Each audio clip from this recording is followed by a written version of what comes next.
Welcome to the Intelligent Investing Podcast, where modern portfolio theory can suck it. A student of the School of Graham and Doddsville and a clergy member of the Church of Warren Buffett. Here's your host, Eric Schleien. Hi, this is Eric Schleien. You're listening to the Intelligent Investing Podcast, and today we have Anthony Morley back on again. We are going to talk about GCI Liberty. This is a very interesting company, and wanted to talk to you about it. Anthony, welcome to the show. And I assume you're a shareholder, right? Yeah, thanks for having me on. Yes, GCI Liberty is about a 10% position for us, so it's a full-sized one. Right on. I think it's about a 5% position for my firm. So good. Probably should be 10%, but anyway. Yeah, so GCI Liberty is made up of 5 main assets. So you've got General Communications, which is the leading telecom company in Alaska. That's about 30% of the business, of the value of the business.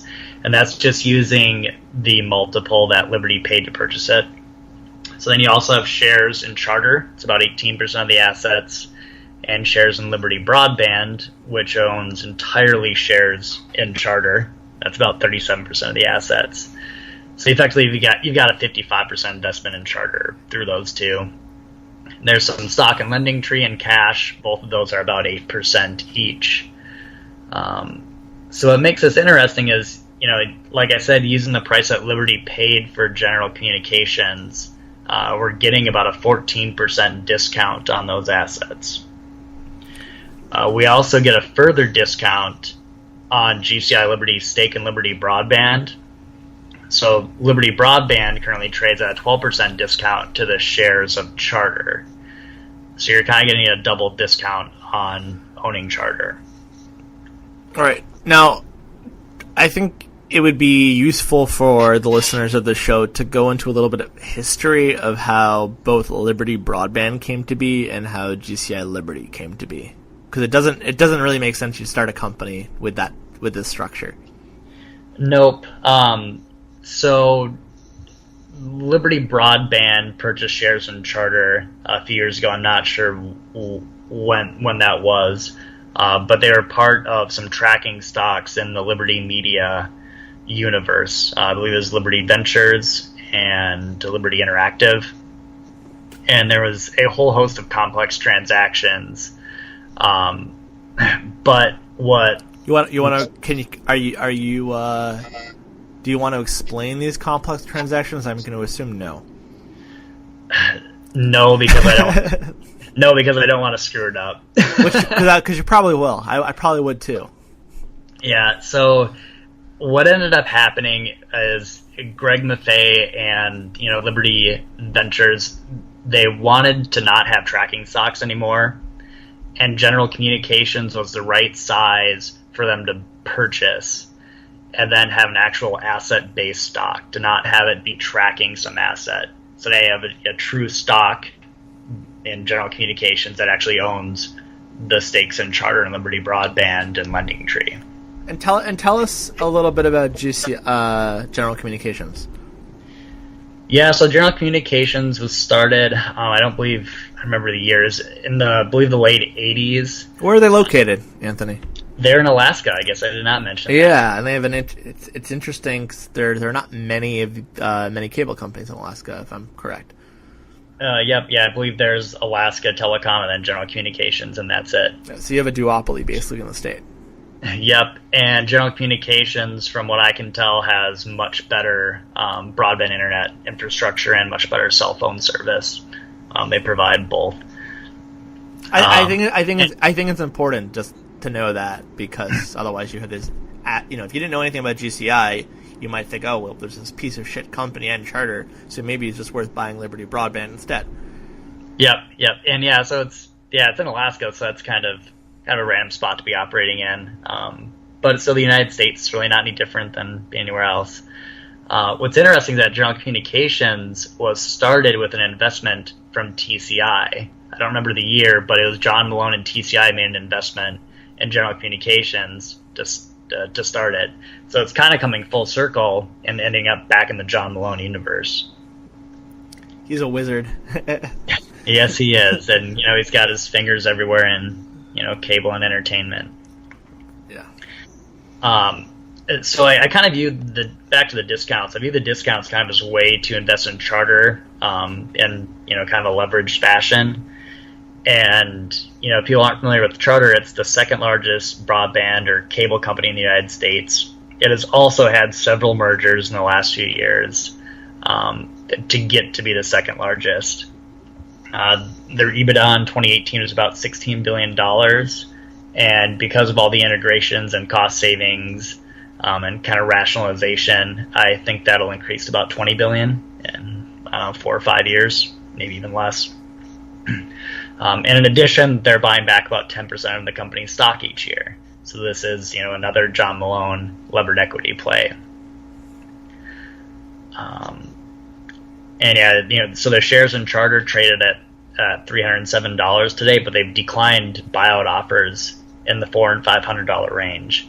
So obviously they think that it's going to be worth more than that. And talk to us a little bit about how you look at Charter.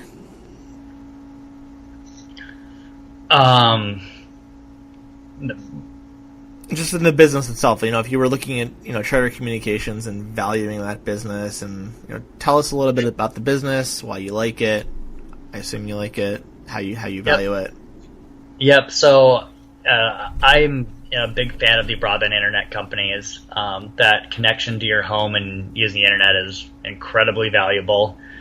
In the United States where they operate, there oftentimes aren't other competitors, or the competitor is something like CenturyLink that is a DSL connection and has a much slower speed, maybe 30 megabytes per second, compared to Charter, which is over 100. And so these companies, the video business is becoming less important over time. People are cutting the cord, but the business is also low margin. But no one's cutting the cord on the internet. No one's getting rid, or hardly anybody's getting rid of the internet. And so over time, you're going to keep that connection. It's a high margin product for them. Cable One estimates, I believe, that their operating expense for their broadband customers are $15 per subscriber. And in Charter's case, I believe they're charging about $58 a year. So if their operating cost is similar, which it should even be less, they're making an extremely healthy margin on that. Right. And talk to us a little bit about 5G, because people, some people might see 5G as a threat to the business. Yep, definitely. Really, the only company that thinks they'll be successful in 5G is Verizon. Do you think they really think? Do you think they really think that, or do you think there's something else going on there? I'll get to that. Yeah, so AT&T has come out and said that they don't think there's a business case for it. Essentially, I think that the capital expenditures to have 5G into the home, and so that you can watch Netflix on your, say through your TV, and get rid of your internet connection. It would cost them a ton of money to have the small cell towers in your neighborhood. And in some places like New York City, where it's very, very dense, that might work. But in most of the country where houses are more spread out, I think the capital cost will be way too much to earn a good return for 5G. That'll be great for your cell phone and stuff, but I don't think you're going to get rid of your home internet for it. So Verizon's been the only one that's really, really been touting it. But Verizon just a year or two ago offered to buy Charter. And likely because Charter has the fiber in the ground in those neighborhoods already. I was going to say they have some interesting infrastructure. Yep, they would save them a ton of money just to connect a small cell to the fiber. Because you can't just build a small cell. Even though the internet or the 5G is wireless, it has to be connected to a fiber still. And that just isn't going to change anytime soon. And also the fiber, in terms of that infrastructure also helps with, I think the technical term is the data backlog for that would be required for 5G as well. Writing a fiction or nonfiction book is a big deal, an exciting adventure, a challenge to conquer. And you can conquer it. The question is, will you? Innovative Editing's free weekly e-letter, The Genuine Writer, offers the advice and encouragement you need to answer yes. Sign up for The Genuine Writer today at innovativeediting.com/the-genuine-writer. That's innovativeediting.com/the-genuine-writer. Let's make your big deal happen. Backhaul, I believe. Backhaul, yeah. There you go. Yeah. Thank you. Yeah. Yep. Yeah. So you need fiber for the backhaul to transmit the data. Yeah. I would say it's one of the interesting things about investing in these companies is it's been forcing me to read more technical stuff about how this all works. Yes, I've read a ton of white papers on 5G in the last probably 6 months. I bet probably more than you ever have in your life, I would imagine. Absolutely, no question. Join the party. No question. It's been fun to learn about, but for me, I think it's shown that Charters and Comcast are in great positions. They've gotten some incredibly valuable assets. It also shows how lazy some of these analysts are. When they go, oh, 5G, these other companies are irrelevant. And it's like, did you read anything? Like, yeah, and what's interesting too is Verizon's been talking about this, but Charter is also releasing a cell phone service, and they're using Verizon's network through an MVNO agreement to do it. Tell the listeners what that means. So Charter gets to use Verizon's network when the mobile users aren't using, say their internet. So Charter gets to use Verizon's network. And I think it's very possible that you end up with, Charter could end up with 1 million or 2 million subscribers, mobile subscribers, and they're kind of dipping the toe in the water into being a connectivity company, not just being an internet company. Right. And there are potential huge synergies between a wireless company and the wired companies. But Brian Roberts of Comcast and John Malone and Tom Rutledge of Charter aren't interested in the wireless business because they don't think it's very high returns on capital. Malone talked about that at the last Liberty Investor Day in November. So they think they'll be playing in it, but they're not really excited to get into it either. Right. This time. Yeah. So with Charter, Malone laid out the logic, and it's pretty much right in line with mine, that he thinks that you're going to have Charter growing at a high single-digit EBITDA. They're going to stay at about the same leverage ratio, and they've got a big NOL, so they're not going to be paying taxes, I believe, until 2023 or 24. And they're going to be buying back stock in that time. So if you just project out a fair multiple in 5 years, in the interview, he put his hands above his head and he's like, this is where the stock would trade. And I think that's probably over $500 a share. So to go back to GCI, if you're owning GCI instead of Charter, you're actually making a higher rate of return. Correct. You could potentially make a higher rate of return. Now, if the discounts haven't closed, if they're the same discounts, then you'd probably make the same return. But I suspect that there will be some sort of transaction if Charter wants. Also, you got to remember GCI during that time is going to be buying. GCI Liberty is going to be buying back their own stock as well during that time as well.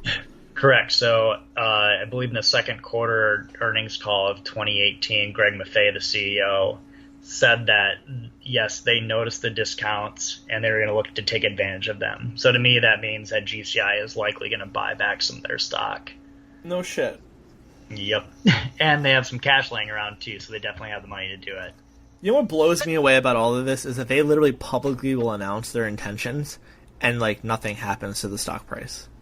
Yeah, it is funny, isn't it? Because you got to imagine, right? I mean, if Warren Buffett came out and he's like, we're probably going to buy back 10% of Berkshire stock at a 1.4 times book value, or we'll go as high as 1.5 times book value. You got to imagine the stock would immediately run up to 1.5 times book value, overnight. You would think, but it probably wouldn't. It should, but I don't know. I think if he was that clear, it probably would. So maybe we can agree to disagree on that. But I've seen a lot of times where, companies will make some announcement or some view that they have, and I don't know, more often than not, the stock price will somewhat reflect that. But for whatever reason, it seems that when these John Malone companies literally acknowledge the obvious, nothing happens to the stock price, and it kind of blows my mind. And it almost makes me wonder if there's just, in the market, if there's just so much capital, in this is a sort of a different conversation, but there's so much capital that's going into, index funds and index fund based, securities and ETF based securities, that maybe there's just not the kind of institutional demand for these securities. That could be. Like to me, that's the only.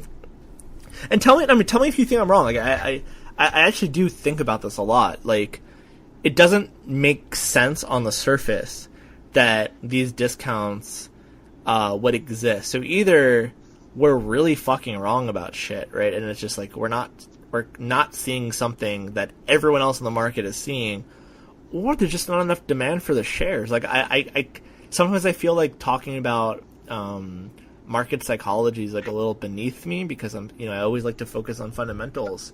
But I think in this case you kind of have to acknowledge there is that market psychology, or just basic supply and basic laws of supply and demand, where like if the fundamentals are there but there isn't just demand for the shares, you're not going to have the movement you would expect in a market where there's kind of equal demand for different kinds of asset classes. And what are your thoughts on that? No, well, I mean, I'm just thinking specifically about the discounts that the Liberty company is. I'd like to talk to somebody to explain that believes that it should be there. I mean, but I haven't found one yet. That's what scares me, right? Like, I always like to talk to someone who, like, like when I invested in Trupanion, right? It's like nice to read articles and hear about the other side of things, and this is why we hate this company, and this is why we're shorting it, even, right? Like, there's lots of stuff out there, and I like to read that to kind of to sort of stress test my own logic, right? Because I'm going to be flawed sometimes too. So I love that back and forth debate for a company like Trupanion, and I've even liked the back and forth debate I've seen over the years with SiriusXM. Like, there's a great write up on Value Investors Club. I think it was maybe from like a year and a half ago now. That was a short thesis on SiriusXM, and I remember reading and being like, oh wow, I'm very confidently disagreeing with this write up, but I'm glad it's there, so I'm not crazy that this view could exist. But I've never, and I'd love to meet someone who goes, oh yeah, this is trading at a 30% discount, and it should, and this is why. And I haven't found that yet, and it freaks me out a little bit, to be honest. Yeah, I mean, the only explanation I can come up with is that they think GCI just isn't worth that much. But that's only 30% of the assets. Yeah, but okay, but let's talk about, like, in the same principle. Let's go to why does Liberty Broadband trade at what is it, a 15% discount or something like that? Yeah, I think it's 14. 14. Okay. Check today. Yeah. Yeah. I'm sorry. It doesn't fucking matter if it's 14 or 15 or 17. I mean, the point is, it's not like 3 to 5. No, and yeah, in that situation, I just don't get it. I don't. Or why does Liberty Sirius trade at like a 30% or 30? I'm sorry, 30.4. Okay, 2% discount to, they're mostly just mostly SiriusXM, and there's Pandora and other stuff too, but mostly SiriusXM. Why does that discount exist? Can you explain that to me? Besides just supply and demand. That one I can understand, for maybe people think that Liberty Sirius is going to buy out SiriusXM, you get a premium. Shares. Yep. That would make sense to me why people think that way. I don't think it's going to happen. They've already said it's not going to happen. Yeah, but like, but again, this is my point, right? They've literally have fucking said they're not going to be paying these huge premiums to buy out SiriusXM, most likely. So you'd think the stock price would somewhat reflect with the very own management saying, and it's not like the management team has this horrible track record of just making up shit as they go along, right? I mean, there's other companies where the management says something, I don't really give a shit, because they're not really trustworthy to begin with. But like they've been pretty spot on with their projections, with how they see things going forward. And obviously, John Malone's been pretty spot on for quite a few decades. So it blows my mind that the market treats them as this untrustworthy management team. Yeah, I don't get it either. It doesn't make sense to me. You know what? It literally could be as simple, right? Sometimes, there's that principle that when you don't know something, there's a few missing holes of information. Often the answer is the simple, obvious answer. And to me, the simple, obvious answer is there's a lack of demand. Some tracking stocks or companies that own tracking stocks and have weird structures are just things that analysts or institutional money managers don't want to deal with or talk about.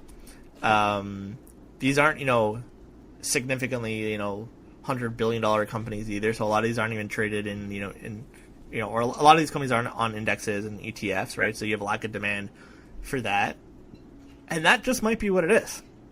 Right. And on top of that, and then on top of all of that, you're in one of the most out of favored industries right now, and that have been for the past few years as well.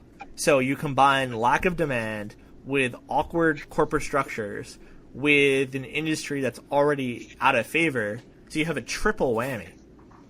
That might just be all it is. It might be that simple. Yeah, it very well might be. It makes sense. Yeah. Back to GCI Liberty. What do how do you look at valuing GCI, or do you, compared to what they bought it at, or do you just say, hey, I trust John Malone made a good investment and the industry is kind of undervalued as it is, so I would imagine that as those fears of cord cutting dissipate, that GCI would just have a higher valuation anyway, and that it's a good company and they probably paid a good price. Is it really that simple you're thinking, or do you go deeper? It's somewhat that simple, but I've got a spreadsheet where I look at not every cable company in the world, but a lot of them, and I compare what they're trading for right now, and then what some transactions have happened at, and to me it looks like they paid a very fair price for it. For GCI. For GCI. Yeah. And Alaska has been in a bit of a recession, so if things get a little bit better back there, or up there, then maybe it'd be worth even more than that. Okay. That's generally along the same It wasn't lines. Crazy high, wasn't crazy low either. I think it was 8.9 times after synergies, so that's right in line with where other things trade at. Right. So yeah, really what the end game is here. If the discounts never close, then we'll just get the return on Charter, essentially. But if these discounts do close, I think what'll make that happen is, Charter might buy General Communications, because their cost to service the subscribers is probably substantially less per subscriber. And there's probably some, cost savings on the programming on the old video side. Mm-hmm. So I think it would probably make sense that GCI is part of a larger enterprise. But, you never know. That's something that John Malone's going to have to remove himself from, because he's conflicted, and Charter would have to decide that on their own. And if they did, they could spin out the shares in Charter, and then you'd have to figure out what to do with the shares in Liberty Broadband to close that discount too. But I have no doubt that Greg Maffei and John Malone are thinking about that and trying to figure out what to do. And I have no doubt that whatever it is, it'll be something incredibly complicated. Yes, I'm explaining it way too simply what would actually happen. I'll need to have like a tax lawyer on to explain it to me. Definitely. Without getting it wrong. And the other thing too is I don't have a timeline for this, but I do think it'll happen sometime. I think I would actually say it's inevitable that the corporate structure won't always look like this, which doesn't take that much of a stretch to think. I believe, but what the transaction will be. I think honestly, they probably have some ideas, but I don't think they would fully know what the transaction will be, because it'll depend on, what they can buy, what market valuations look like, just the market environment, so that a lot of that's dependent on what's available to them, right? Yeah, definitely.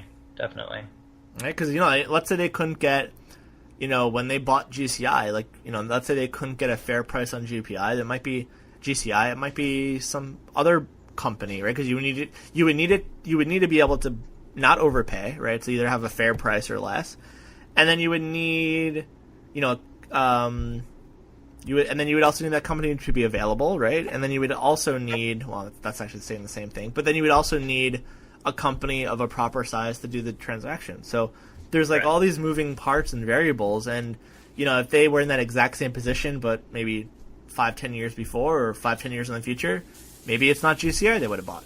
So. Well, and even further too, I think they wanted to buy an asset that Charter would look to buy. Well, I was actually going to say that was the other thing we missed. It has to be in the proper industry. Yeah. So. Yeah, exactly. They're not buying like Dell computer or something. Right. Yeah. Yeah. Oh. Yeah. So I think that pretty much explains my thesis on GCI Liberty. Now, why is it only a 10% position for you? If you can actually refuse to answer the question if you want. Yeah, so I have investments in a lot of other telecom, broadband internet companies. So I just didn't want to make it too big. I wanted to own some of the other ones. They all have different characteristics, and I'm not going to try and pretend I know which one is going to have better returns. Mm-hmm. One of them is very, very cheap. Another one's going to have, I think, a lot of subscriber growth. And this one I've got the discount. So they're all different situations. Right. What's also interesting is content companies as well. Like Discovery or something like that, or yeah. I do you know that I own and my clients we own Discovery shares. Have we ever discussed that? I'm sure I've discussed it before, but I didn't remember it. Okay. I almost perfectly bottom ticked it too, which is pure luck. That's nice. Yeah, I watched. John Malone said that it was a cash flow machine. No, afterwards. That's what's insane about it. Oh, weird. It didn't go up right after he said it. It went up like 2 weeks after he said that. So I happened to was total. I'm going to tell you a really interesting story. I was in the car driving somewhere because I do I do a lot of these road trips. For sure. I'm talking to you from Nashville, by the way, actually, in a makeshift, kind of a cool. It's like a studio setup. I have a mixer next to me that I'm not even using, but it feels badass that I have a giant mixer next to me. Yeah, it's gonna record your country music record next time. And I have several guitars hanging up on the walls around me, and a keyboard to my left, and another keyboard to my right. It's pretty badass. And I'm in Nashville, and I have big speakers around me and everything. But what was I saying? Oh, about Discovery. Yeah, so I'm in the car, and I was like, I'm kind of in the mood to listen to John Malone. That's a normal thing that people listen to while they're in the car, right? And I do a YouTube search for John Malone, and there was this one interview. It might have been on CNBC. Was it CNBC he did that interview with, or? Yes. Yeah. And you know why I remember it was CNBC? Because CNBC, I usually just watch for entertainment. Like, I don't think I've ever got an investment value from CNBC. And I've been watching CNBC since I'm like 16 years old, right? Yeah, okay, so we're both freaks like that. So,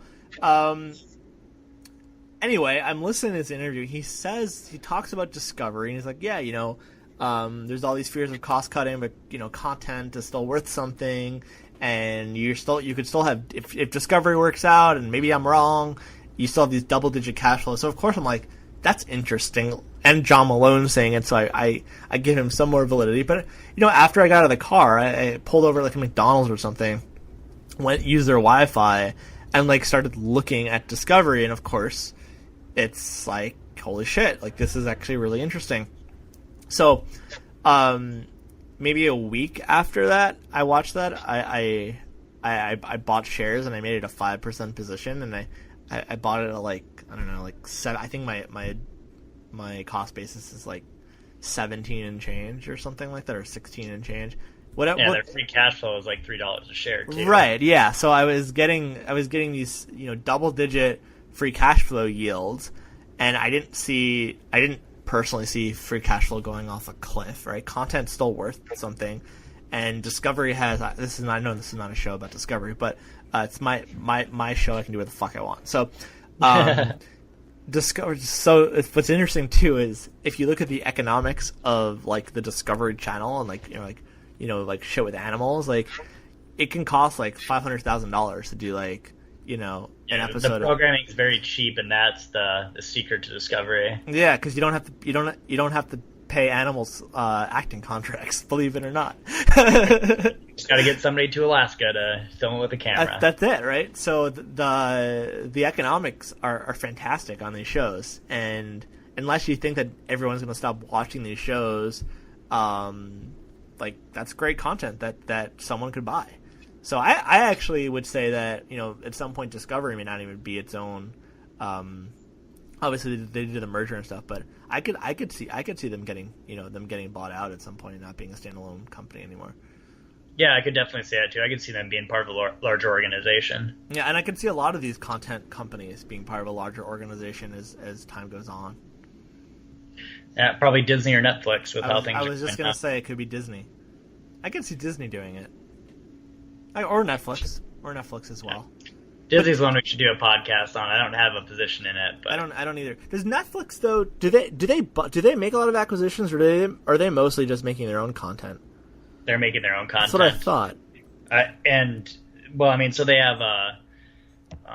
have offices right in LA where people that are making shows come and pitch them, and they fund them to make the show. Right. So would they have any incentive to buy in Discovery? I never even thought of Netflix as a potential buyer for them. Probably not because of them being the traditional cable bundle, but maybe. Yeah. Huh. And this stuff's changing. I mean, this stuff's changing rapidly. So I think that's the other really, just from a business fascination standpoint, you can't really look at the past for what's going to happen in the future with this stuff because it's all new territory of what's happening. Mm-hmm. Right. So Netflix could decide that their model is going to buy Discovery. Who the fuck knows? I wouldn't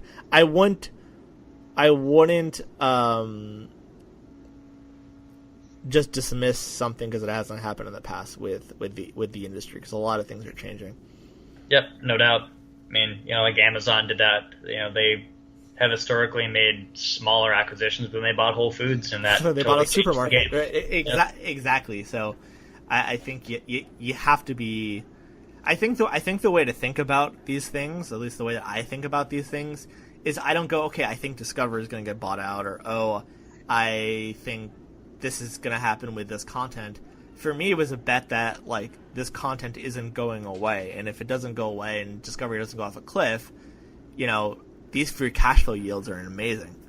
And so I look at it in like the opposite of like, is it going to be as bad as people think? No. Okay, if it's not that bad and maybe there's no growth, then what does it look like? Oh, now it's interesting. That's how I look at it personally. For sure. And Discovery is unique in that they have a lot of international distribution that many of the other U.S. content companies don't have.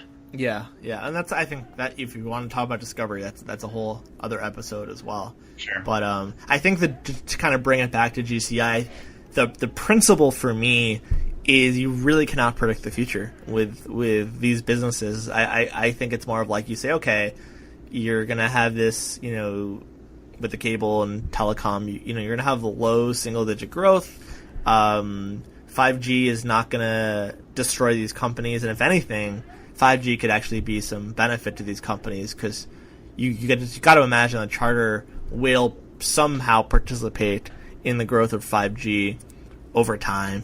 I would imagine, just from what I've read, with their pre-existing infrastructure. So if you don't think that's Armageddon, then a lot of these companies are probably cheap. I mean, even Comcast, it's a totally different business model, but those are low multiples too. Yeah, yes, they are. And they're going a different. Their business model's a bit different than Charter's, if I recall. I haven't done as much work on them, but I think it's likely if you just had a basket of this stuff that you saw as low multiples, and they all had different ways of approaching this and different business models, I think you'd probably come out with a pretty nice rate of return over the next 10 years.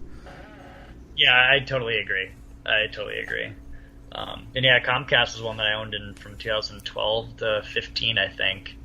Probably should have just held on to it and never sold it. But my thinking has evolved in the quality of the broadband business since then.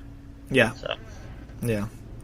Interesting. Well, anything else you think is worth mentioning that we've talked about, or do you think I'm wrong about anything that I've said? Like, feel free. Like, oh, you're probably wrong about everything. Okay, great, fantastic. Yeah. Nope. I think we've pretty much covered. GCI By the way, Liberty. if I'm wrong about everything, then you're in a pretty fucking bad position right now. Yeah, that's true. You're coming down with me. Yeah. So, I mean, I think by investing in GCI Liberty, you get a nice discount on owning shares in Charter, and eventually, I think those discounts will close because of some type of transaction, but I don't know when. Yeah, no way to know. All right, well, thanks for having me on again. All right, my friend. Well, you have a good rest of your day, and I'm sure we'll talk soon. Yeah, it's been fun. Thanks. All right, see you, man. Thank you for listening to the Intelligent Investing Podcast with Eric Schleien. If you'd like to connect with Eric for questions, comments, feedback, ideas, or to inquire about being on the show, please contact Eric at intelligentinvesting@gmail.com. So, in the words of Charlie Munger, I have nothing to add.